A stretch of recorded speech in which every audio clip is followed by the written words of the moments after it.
welcome to another Momentum Ministry Partners podcast. I'm so excited for this episode because we have my friend, my brother, a pastor in Nicholtown, South Carolina at One Community Church, Corbin Hogue. Yes, sir. In the house. So glad to be here. Dude, you are here this week. We're at Indiana Wesleyan University in Marion, Indiana, and we're at Momentum Youth Conference, which is the best week of summer. Would you agree? Always. Always look forward. I just gotta say this, Corbin. The first time that we had you come and speak at Momentum, you kicked off the whole week. Yeah. Killed it. You brought the house down. The students all were telling me Corbin's our favorite speaker. And God used you in such powerful ways. But I loved it because you were the opening night speaker. Yeah. And I think you and I ended up talking almost every day, and you're like, "Can I stay one more day? Yeah. Can I stay one more day?" I was thinking about that coming back up. Yeah. And I think you almost ended up here the whole week. Yeah. Because of what God was doing in the place. Something beautiful. And I just want to share that with our audience. Yeah. Because that told me all I needed to know about your heart. Yeah. And you're like, I got to help lay the foundation for the week. Yeah. And you're like, I want to see this thing through. Yeah. And I want to see what the Lord does with this. And it was epic. No, it was epic. It was beautiful. And we're seeing that happen this week. Yes. And guess what? Yeah. This week, this guy's closing it all down. Corbin is the Saturday night speaker. So our theme this week, we've been talking about going all in. How do we live all in for Jesus? We're helping students identify, oh my word, what are the things that are holding you back from going all in? Yeah.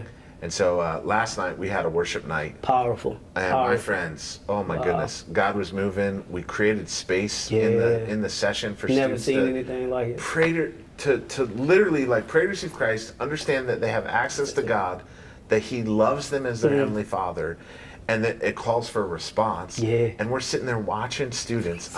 I'm sitting right next to Corbin. Yeah. We're watching students literally go and confess their sin to another. Yeah. What were you thinking even last night, and the little bit you've been here this week in what God's doing? The only words that I could use or kind of articulate is a true move of God. We've heard people talk about it far and wide, but to be a part of something that's close proximity and you're watching it, it's almost breathtaking to see what's been going on here. But last night watching the students actually obey Scripture, afraid but still willing to step outside and confess their sin. It was just like, God, like me and you was joking, like, are we supposed to be a part of this? I was like, it was just like, what do we do? I was crying like a baby. It was just something beautiful that, I'm being honest, I think all people need to kind of experience something like last night. Because it did something to my heart. And it made me so hopeful for this generation. And I'm like, they are going to be the ones who continue to share the gospel and turn this world upside down. So, well, Clayton King and some friends were here just even this week, and Clayton on Wednesday night shared the gospel in one of the most clear ways and set the tone for really the rest of the week. Yeah. But we think between 400 and 450 students who prayed to receive Christ for the first time.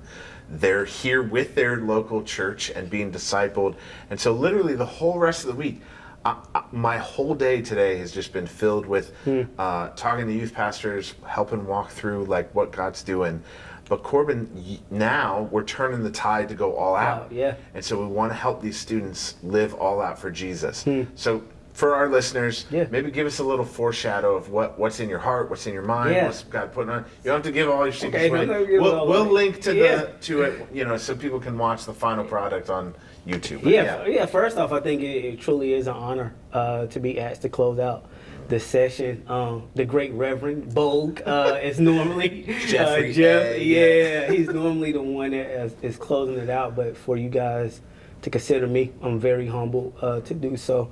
But I also want to steward this moment really well. And I've actually been living in Acts chapter 6 and 7, looking at the life of Stephen. And Stephen laying down his life just for the gospel, man. Like, just being honest with his life and kind of portraying that to the students to let them know that, like, what you've experienced here is beautiful.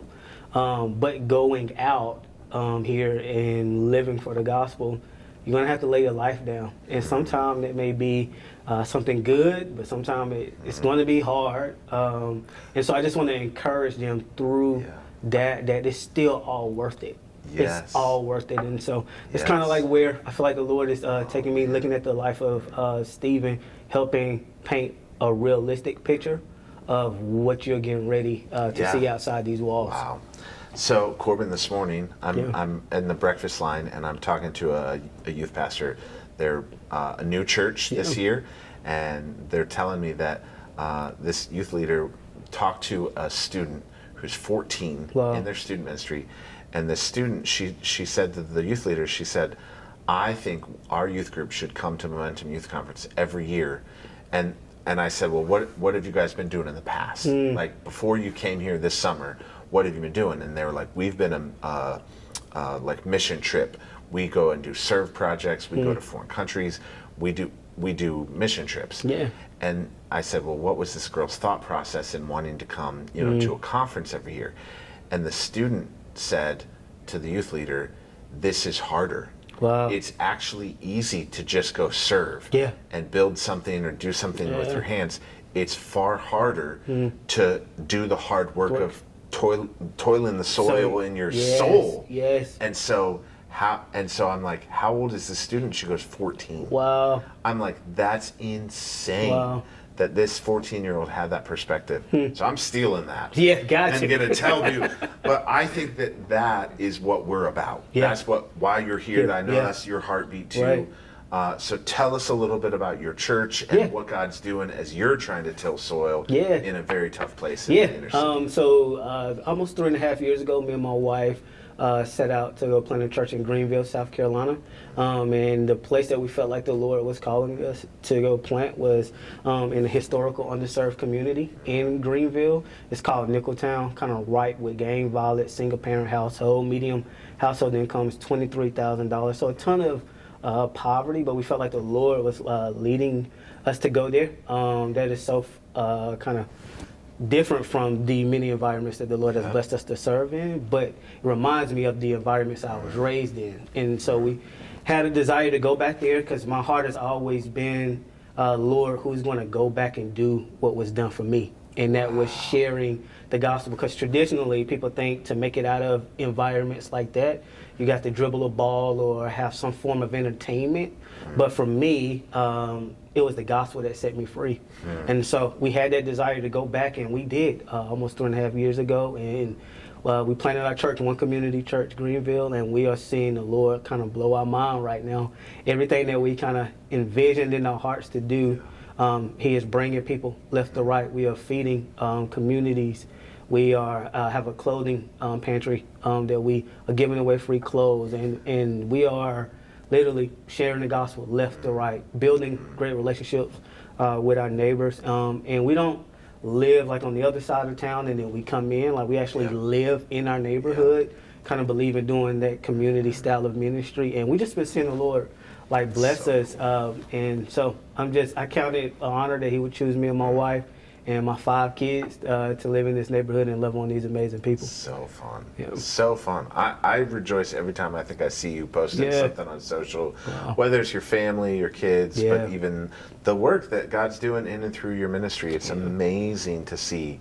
So good job on all of that. Appreciate it, man. Share with our audience just a little bit about like what was your story and how did you even, what steps were taken in your life to lead you to being a pastor? So for one, I never thought I'd pastor. That was never my kind of choice of what I wanted to do, because it actually intertwines with my story. My mom and dad ended up getting a divorce when I was around 7 years old, and I'm 34. In 34 years, I've only saw my dad preach, share the gospel, all of that. And I used to always think if church looked anything like him, like I don't want anything to do with it.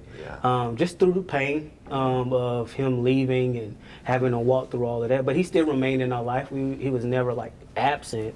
But I just always had the question, like, you are telling everyone to stay in their families, but you're not staying with us, right? And so I kind of went the total different direction. Ended up being a background dancer for many different rappers that kids listen to today. Had our big break in 2009. Went on this cool TV show called 106 in Park. It was like TRL, how they used to show the yeah. music videos Oh, and yeah. all of that. And ended up going on a TV show called 106 in Park. We ended up winning that tight competition. Ended up background dancing for many, many different rappers, like I said, and like Drake and like everybody. Like, it was just so cool. Yeah. But ended up having this crazy encounter with the Lord. And the Lord kind of made it clear, very clear to me that he was calling me. And I remember the night and the place that I was at, fully surrendered to the Lord and never looked back. It was so much things on the horizon, as far as like I was telling some of the students earlier, doing my power track, like the Jabberwockies, you know, the guys with the mask and the gloves, like we were set to actually be on the same season of America's Best Dance Crew with them.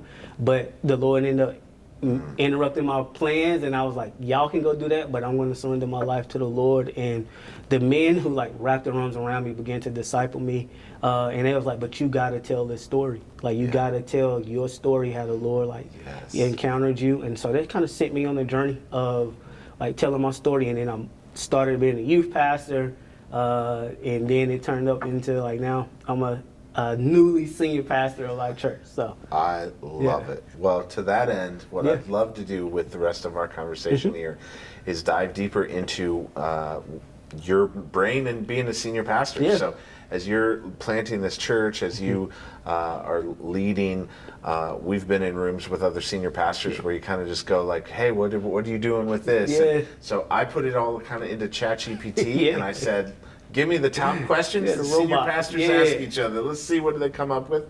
We put it into 5 different categories. I'm going to let you pick one. Okay. You can do it. We'll ask further questions. All right. So first one is personal and spiritual leadership. Second one is church vision, growth, and health. The third one is leadership development and team culture. The fourth one is accountability and peer support.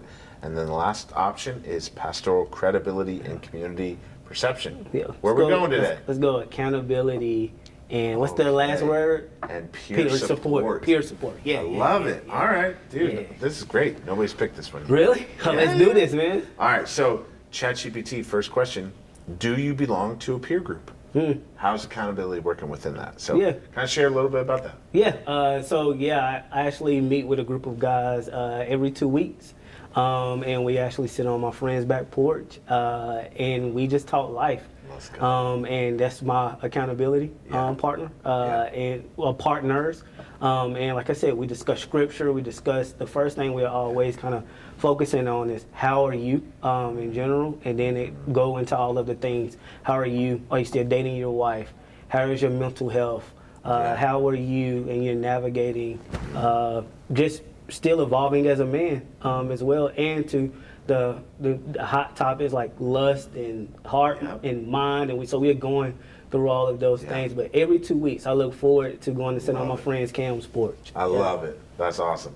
All right, so what would you say to another senior pastor who doesn't have that kind of accountability? Maybe they're interested, I'm adding on here, but like maybe they're interested, they want to, but maybe they don't have that accountability level. Or if they're resistant, kind of what would you say to them? I think it may be like kind of like on the extreme end of this, but it's not when you're going to have a fallout. Like it's almost like a time and tick bomb before you do.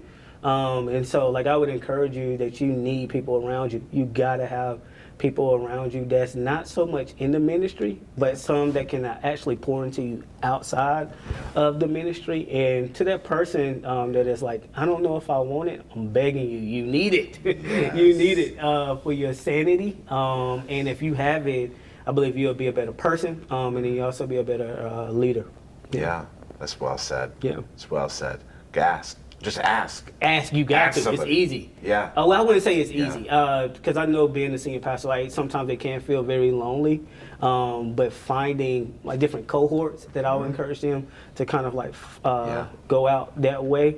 And too, like it's many other avenues that you can go, but starting like at a cohort or something like that, where I'd be the first one. Bro, I think it's ironic, maybe divine.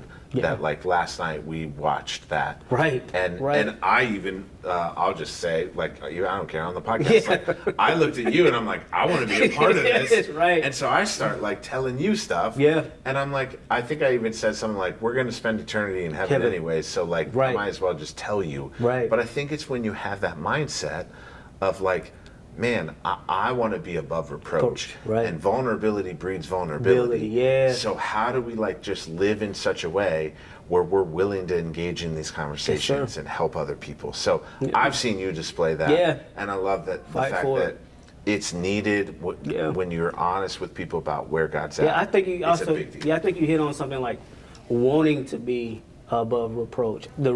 This is high for me because, like I said in my story, like I've seen the opposite of that. Yeah. Where you're hiding in secret and all of that. And I heard someone say a long time ago, like, you are only as sick as your secret. And I'm like, I don't want to be sick. I want to be well. And so it's something that is very, very valuable to me.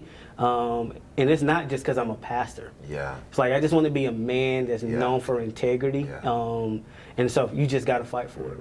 Yeah. Yeah, that's really good. That's really good. Keith Manier, who was on the podcast recently, it's the legend. But having that out, he talks about skiing. When you go skiing, like snow skiing, if you're going fast, you got to fall fast. Yeah, wow. So if you start to stumble, the harder you work to like stay up, right? Then you're gonna really tumble and fall hard. And so he's like, the faster you fall, the quicker you get down, the less damage is going to cause. And he applies that to this issue of like accountability. And so fall fast, confess sin quickly. Yeah. So I think it's just a beautiful principle to live by. But Corbin, what do you do like when somebody has, this is my own question. What do you do when somebody's like hurt you, betrayed you, you trusted them with something? I know a lot of pastors kind of have this process where like they're afraid maybe to tell somebody, or they're afraid even that like if I confess something to somebody, man, are they gonna use that against me? Are they gonna judge me for it? What do you say to that person that you would say like, go do that again? I think I would, like almost like, first I want to empathize with that, like because that is really painful, and I've had my own story with that, and so I just don't want to bypass it and kind of like give a quick answer to that. I want to tell that person like that is a real pain to feel, but also like would encourage them to like, you got to talk about it. Yes. Like if you don't talk about it, you're going to end up bleeding on people who didn't do anything to you, and it's going to come out. It's going to come out either in a healthy way or a non-healthy way. And so like I just want to encourage you have to talk to someone. But I get I'm afraid to actually say something to someone because I'm like, my mind go to like, if that person betrayed me, are you gonna betray me too? Right.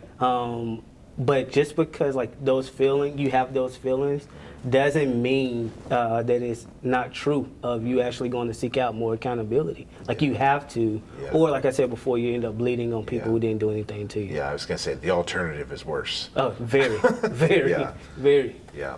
All right. So the other side of some of this is just the peer support, the loneliness. Like Barna's putting out stats. Pastors are lonely. They're looking for friendship. So the question here is, how do you find peer support when you need it the most? Where do you go? What does that look like? I think it's actually going to other senior pastors. This makes like sound crazy. Like just because I've been doing this for now 3.5 years, nobody understands my pain and loneliness like another senior pastor. True. Right? So it's actually like going up. So like I love talking to pastors who are kind of a little bit above where I'm at, and I'm like, my favorite thing is like call Jeff Bogue and say, hey, like this is what's going on, and he'd be like, okay, that's normal. That's normal. I felt that. You're not crazy. Yeah, you're not crazy. Like that is like one of his favorite lines to me. But always reaching above you, and if you don't have it, like we'll help you find it. Please, like that's why I thank God for like momentum ministry partners, because like you guys will help connect other pastors around the world, and so like finding things like this would be kind of what I would encourage them with. That's awesome. That's beautiful, Corbin. All right, so how do you hold people accountable within your context? The question here is within your staff. I don't know if you have other staff yet, but how do you hold other people that are on your ministry team accountable to those things? What does that look like? Well, I can talk about the one staff. Yeah. There you go. Our pastor of worship. Yeah. But it's for us. This is kind of like practically how it looks. It literally is a weekly check-in that's not about ministry. Love it. Like we have all the things where we have to go through Sunday morning planning, but it's a weekly check-in on him as the person, and we go through a list of questions that we have like crafted up that is kind of unique to him, those are areas that he actually said, hey, hold me accountable in this area, in this area, in this area. So that's practically like how we do it now. And it's also inviting him into the space that we are, like that I go to every 2 weeks. Yeah. Saying like, hey man, like you can be a part of this as well. And it's just not the weekly touch, but it's getting him around more brothers who to hold them accountable. So even helping somebody, I think, find it, their own if they're not willing. Yeah. I love the thought that like in that setting that you care about him and what as a whole person. I heard another senior pastor even share recently that he has started actually, I think he said annually, that he'll sit down with the spouse of their staff member and he'll ask like, I know how to work with this person, but help me affirm and support and encourage, like how do I love and support your spouse in this that works for us? And I thought that's really smart. Really nice. It's really smart. I'm stealing it. Sorry. Done. Yeah. I won't tell you who it is because now you can just say it's yours. So you're right. That's how it goes. Yeah. Love it. I love it. Well, brother, tell us how can people find you? Where can they connect with you? How can they reach out and get in touch? Always, you can find me on any social media. My name is Corbin Hogue. On Instagram, I am Corbin Hogue. Facebook, Corbin Hogue. Or you can visit our website, www.onecommunitychurchgvl.org. And that's ways you can keep up with us and see what we're doing in the city. Appreciate you being a part of this. It's an honor. The whole thing. Momentum, Youth Conference, and the podcast. God's going to use you in powerful ways, my friend, on Saturday. And it's exciting to see where our students are going to go when they go back home. Yeah. Thank you. To our listeners, we'll see you next time. Thanks for listening to the Momentum Ministry Partners Podcast. If you found this episode helpful, would you subscribe, rate, and leave us a review? That helps more people discover this podcast. We'd also love for you to share this episode with someone in your network who could benefit from the conversation. Because we want to be your go-to and most trusted resource, we'd love to hear from you. If you have a question or a topic you'd like us to cover in a future episode, send us an email to info@buildmomentum.org. Or you can send us a DM on any of our social media platforms. And if you want to learn more about Momentum Youth Conference, Urban Centers, Grace College Akron, Momentum Marketplace, or Momentum Pro, head over to buildmomentum.org. Thanks again for joining us, and we'll see you next time.